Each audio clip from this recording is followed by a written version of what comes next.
ভালোবাসি আমি।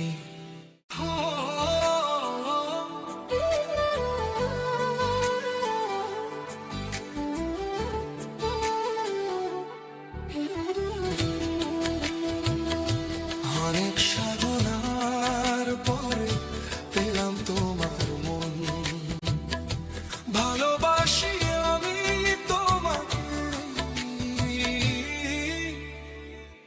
ভালোবাসি আমি। একটা চাষা সুশিক্ষিত আর সুশীল মানুষ বোঝাতে কালচার বা কাল্টিভেটেড শব্দ দুটো ব্যবহার করা হয়। চাষা সুশীল কিন্তু একই শব্দ। ভেবে দেখ, ভূমিকর্ষণ আর চিত্তাকর্ষণ কিন্তু একই বিষয়, আর আমাদের দেশে চাষা শব্দটাকে ব্যবহার করা হয় শুধুই গালি হিসেবে। তোর মতো একটা শিক্ষিতা সুশীল কিছুটা সুন্দরী মেয়ে ও শব্দটাকে গালি হিসেবে দেখিস, so sad। মাঝে মাঝে আমি খুব অবাক হই, পড়াশোনায় আমার চেয়ে ভালো রেজাল্ট কোনো দিন করিসনি, তবুও ভালো ভালো করলাম। একই দিন আমাদের বাসা হলো, আবার ঠিক একই দিন একই হাসপাতালে পাশাপাশি রুমে আমাদের স্ত্রী শুয়ে আছে। ওদের বাচ্চা হবে, বাচ্চা হবে। আচ্ছা বলতো বন্ধু, আচ্ছা বলতো আমাদের দুজনের কি ছেলে হবে না মেয়ে হবে বল? শোন, সন্তান হলো উপরওয়ালার দান, ছেলে মেয়ে যেটাই হোক সেইটা নিয়েই খুশি থাকতে। না না ঠিক আছে, তারপর আমার খুব টেনশন হচ্ছে আমার। সুশিক্ষিত আর সুশীল মানুষ বোঝাতে কালচার বা কাল্টিভেটেড শব্দ দুটো ব্যবহার করা হয়। চাষা সুশীল কিন্তু একই শব্দ। ভেবে দেখ, ভূমিকর্ষণ আর চিত্তাকর্ষণ কিন্তু একই বিষয়, আর আমাদের দেশে চাষা শব্দটাকে ব্যবহার করা হয় শুধুই গালি হিসেবে।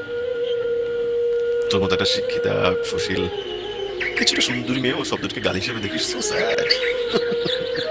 মাঝে মাঝে আমি খুব অবাক হই, পড়াশোনায় আমার চেয়ে ভালো রেজাল্ট কোনো দিন করিসনি, তবুও ভালো ভালো। কি বললি?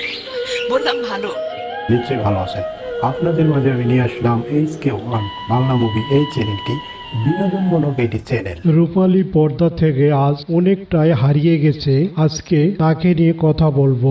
অসংখ্য নাটক, জনপ্রিয়তা এবং চলচ্চিত্র, ছবিতে অভিনয় করেছেন মাহফুজ আহমেদ। চলুন শুরু করা যাক। মাহফুজ আহমেদ জন্মগ্রহণ করেছেন 23 অক্টোবর 1967 সাল। তিনি একজন বাংলাদেশি জনপ্রিয় টিভি নাটককার, অভিনেতা, মডেলিং এবং উপস্থাপক, পাশাপাশি টিভি ধারাবাহিক নাটক নির্মাতা করেছিলেন। প্রাথমিক জীবন: মাহফুজ আহমেদ জন্ম 23 অক্টোবর 1967 সাল, লক্ষ্মীপুর জেলা, রামগঞ্জ জন্মগ্রহণ করেন। এক সময় জনপ্রিয় নায়ক হিসাবে গণ্য হয়েছিলেন।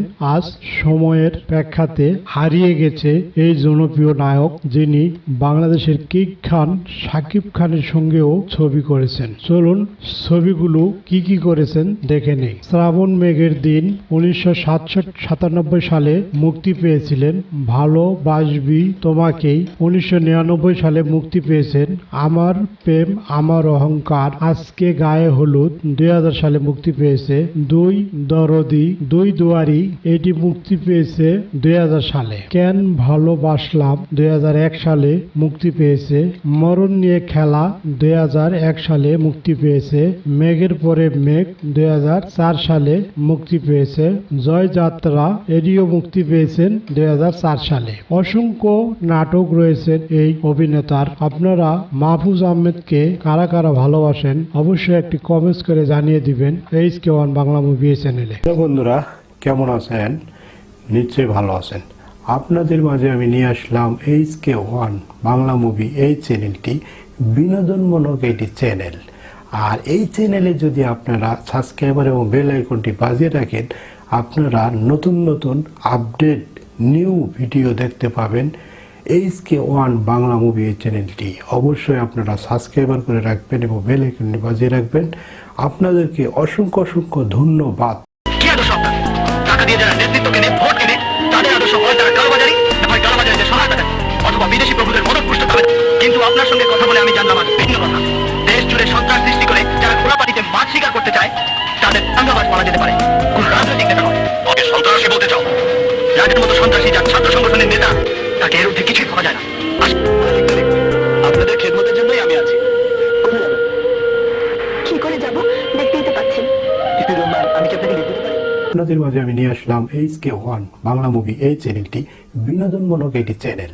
আর এই চ্যানেলে যদি আপনারা সাবস্ক্রাইবার এবং বেল আইকনটি বাজিয়ে রাখেন, আপনারা নতুন নতুন আপডেট নিউ ভিডিও দেখতে পাবেন। বাংলা চলচ্চিত্রে যুবরাজ এবং আইকন স্টার্লিং একমাত্র অমর নায়ক সালমান শাহ ছিল, যার 30 বছর পরেও দর্শকের জনপ্রিয়তা এক বিন্দুও কমে নাই। কারণ যিনি ওই সময় যে ফ্যাশন করে গেছে, আজ 2025 সাল এসে আজ এই জেনারেশনের যুবকরা এই ফ্যাশনগুলো করতেছে, তাহলে আমাদের প্রিয় নায়ক সালমান শাহ কতটা আপডেট ছিল। চলুন আজকে সালমান শাহর সর্বমোট ছবি কয়টি করেছে সম্পূর্ণ ডিটেলস বলবো এই ভিডিওতে। 1993 সালে কেয়ামত থেকে কেয়ামত সোহানুর রহমান সোহান পরিচালিত এই ছবিটি মুক্তি পায়। 2 নম্বর যেটি 1994 সালে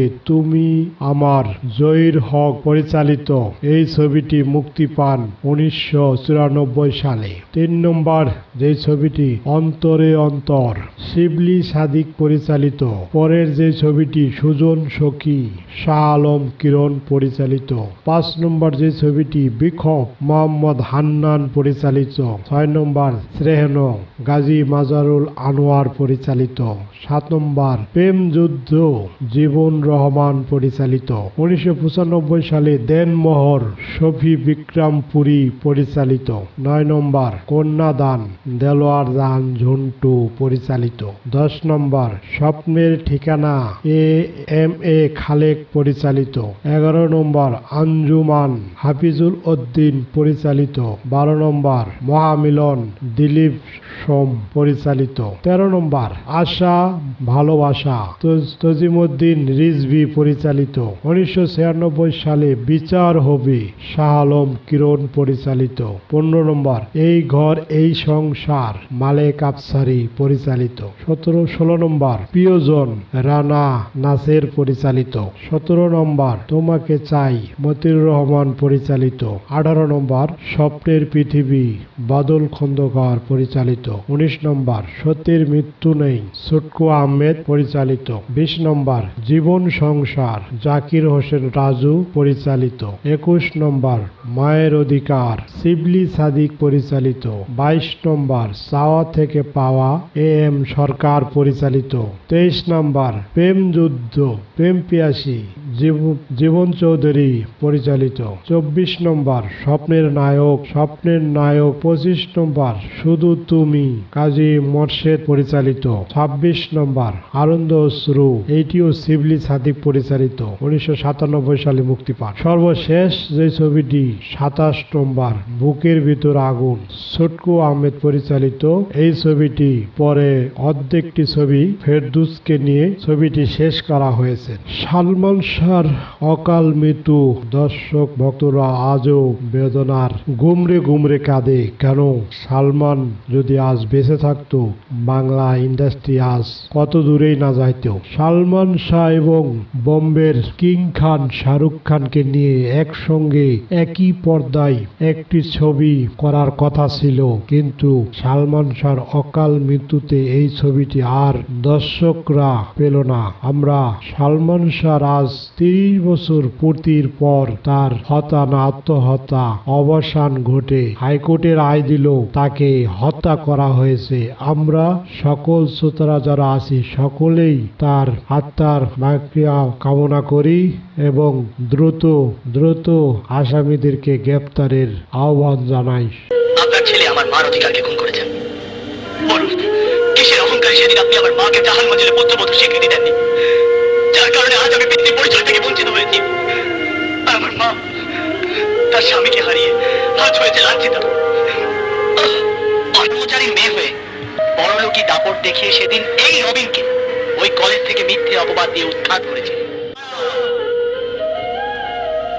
ওখানেই দাঁড়াও। কেন রবি? বউ সেজে ঘুমটা টেনে জাহান মঞ্জিলে প্রবেশ করলেই রবিন সিদ্দিকে স্ত্রী পাওয়া যায় না। আমার মাকে সামান্য একজন দারোয়ানের মেয়ে বলে পুত্রবধূ স্বীকৃতি দাও। দোহাই দাদিমা, রবিনের মাকে তুমি স্বীকার করে নাও। কিসের হিসাব? না কিছু না, যদি মন চায় তোমার মারা একবার দেখতে যাইও। নিরাময় হাসপাতালে 201 নম্বর বেডে আছে, এখনো ক্যাম্প ফিরে নেই। হাসপাতালে গিয়ে আমার মাকে তোমার পুত্রবধূর স্বীকৃতি দিয়ে আজ বাড়িতে ফিরিয়ে আসতেই হবে। তোর মা হাসপাতালে মরে গেল, তার লাশ পর্যন্ত কোনোদিন এই বাড়িতে স্বীকৃতি পাবে না। আমার মায়ের অধিকার ফিরিয়ে না দিলে আজ আমি তোমাদের নাম নিশানা সব তুলোর সাথে মিশিয়ে দেবো।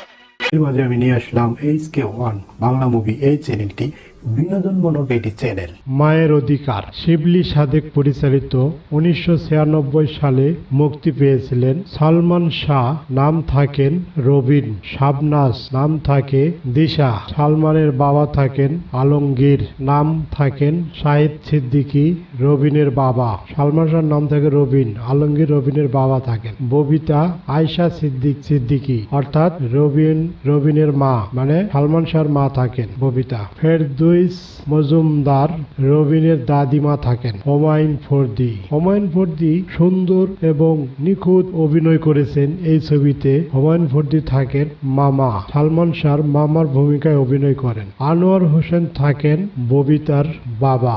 দিলদার আছেন নাসির খান, আরো অনেকেই। মায়ের অধিকার চলচ্চিত্রের সঙ্গীত পরিচালনা করেছেন আহমেদ ইমতাজুল বুলবুল। গানের কথা লিখেছেন বুলবুল ও মনিরুজ্জামান মুনির। গানে কণ্ঠ দিয়েছেন রুনা লায়লা, সুবীর নন্দী, এন্দ্র কিশোর, আগুন ও কনক চাপা। 1 নম্বর যে গানটি গেয়েছেন, তুমি ছাড়া কে আছে আমার, তুমি ছাড়া কে আছে আমার, তুমি নাই কিছু নাই হৃদয়ে আমার। এই গানটি গেয়েছেন কনক চাপা। 2 নম্বর যে গানটি গেয়েছেন সুবীর নন্দী এবং এন্দ্র কিশোর। মামা ভাগনা অভিনয় করেছেন সালমান শাহ এবং হুমায়ুন ফরদি। পিঁপড়া খাইলো বড় নোকের ধন ও সোনারে, পিঁপড়া খাইলো বড় নোকের ধন, বড় নোকের গাড়ি বাড়ি, লক্ষ টাকার গয়না শাড়ি, বড় নোকের গাড়ি বাড়ি, লক্ষ টাকার গয়না শাড়ি, পিঁপড়া খাইলো বড় নোকের ধন ও সোনারে, পিঁপড়া খাইলো বড় নোকের ধন। সুবীর নন্দী, এন্দ্র কিশোর এই গানটি গেয়েছেন। 3 নম্বর যে গানটি গেয়েছেন, তুমি একটা চোর আমি একটা চোর, তুমি একটা চোর আমি একটি চোর। এই গানটি গেয়েছেন রুনা লায়লা এবং এন্দ্র কিশোর। 4 নম্বর যে গানটি গেয়েছেন, পালকিতে চড়াইয়া বউ নয়ে যাব বউ সাজিয়া। এই গানটি গেয়েছেন সুবীর নন্দী এবং কনক চাপা। পরিচালক শিবলি সাদিক, প্রযোজনা করেছেন শিবলি সাদিক। এই ছবিটি মুক্তি পেয়েছেন 6 ডিসেম্বর 1996 সালে। বাংলা চলচ্চিত্রের এক যুবরাজ এবং যার প্রথম সুপারস্টার, যার তকমা সারা পৃথিবী জুড়ে রয়েছেন। তিনি শুধু অভিনেতাই ছিলেন না, মডেলিং এবং বাংলা জগতের এক আইকন, যাকে ফলো করে বোম্বে ইন্ডাস্ট্রিতে শাহরুখ খান, সালমান খানের মতন তারকারা রাতারাতি অনেক উচ্চতায় পৌঁছিয়েছেন শুধু সালমান শাহকে ফলো করার কারণে। আমরা সালমান শাহকে পেয়েও হারিয়ে ফেলেছি, আমরা তাকে রাখতে পারি নাই। এইটা আমাদের দুঃখ, দুর্ভাগ্য যে আজ চলচ্চিত্রে যদি সালমান শাহ থাকতো তাহলে বাংলার চলচ্চিত্রে এমন বেহাল অবস্থা হতো না। সালমান শাহ যাওয়ার পর অনেকটাই ইন্ডাস্ট্রি ধাক্কা খেয়েছে, যাতে করে এখনো ইন্ডাস্ট্রি তেমন একটি গোছায়া উঠতে পারতেছে না। 1100 হলের থেকে এখন মাত্র 150 হলে এসে পৌঁছিয়েছেন। প্রযোজকরা ছবিতে লগ্নি করে এই লগ্নি টাকাটা ফেরত আসতেছে না। একটি প্রযোজক যদি লগ্নি করার পরে তার লাভের মুখ না দেখে তাহলে কখনোই ওই প্রযোজক দ্বিতীয়বার আবার ব্যাক করবে না আরেকটি ছবি করার জন্য, কারণ প্রথম প্রজেক্টেই লস। এই জন্য বাংলাদেশে এখন বর্তমানে হলের সংখ্যা অনেক কম। হলের সংখ্যা অনেক কমে যাওয়ার কারণেই আমরা অনেকটাই পিছিয়ে আছি। যেই কলিকাতা, বোম্বে আমাদেরকে ফলো করত, আমাদের ছবি এক সময় ভারত ওপার বাংলা থেকে বাংলাদেশে কাজ করার জন্য হুমড়ি মেরে পড়েছিলেন। সব নায়করা যারা আছেন তারা বাংলাদেশের ছবি করার জন্য অনেকটা আগ্রহ ছিল, কিন্তু আজ তার উল্টাটা হয়েছেন। বাংলাদেশে এখন বর্তমানে হাতে গোনা কয়েকটা নায়ক নায়িকা রয়েছেন, তাও তেমন একটি কাজ করতেছে না, একজনই শুধু কাজ কাজ করতেছেন আমাদের মেগাস্টার শাকিব খান। একজন আর কতটা করবে, কারণ তিনি তো এখন অনেক বয়স হয়ে গেছে, তিনি সব ধরনের কাজ চাইলেও করতে পারে না, তাকে তার সব দিকে মেন্টেল করে করতে হয় অভিনয়। এই জন্য আমাদের ইন্ডাস্ট্রি এখন বর্তমান বেহাল অবস্থা। সকলেই SK1 বাংলা মুভি চ্যানেলে সাবস্ক্রাইবার করে বেল আইকনটি বাজিয়ে রাখবেন। সকলকে ধন্যবাদ। বন্ধুরা কেমন আছেন? নিশ্চয়ই ভালো আছেন। আপনাদের মাঝে আমি নিয়ে আসলাম SK1 বাংলা মুভি এই চ্যানেলটি বিনোদনমূলক একটি চ্যানেল। আর এই চ্যানেলে যদি আপনারা সাবস্ক্রাইবার এবং বেল আইকনটি বাজিয়ে রাখেন, আপনারা নতুন নতুন আপডেট নিউ ভিডিও দেখতে পাবেন। SK1 বাংলা মুভি এই চ্যানেলটি অবশ্যই আপনারা সাবস্ক্রাইবার করে রাখবেন এবং বেল আইকনটি বাজিয়ে রাখবেন। আপনাদেরকে অসংখ্য অসংখ্য ধন্যবাদ।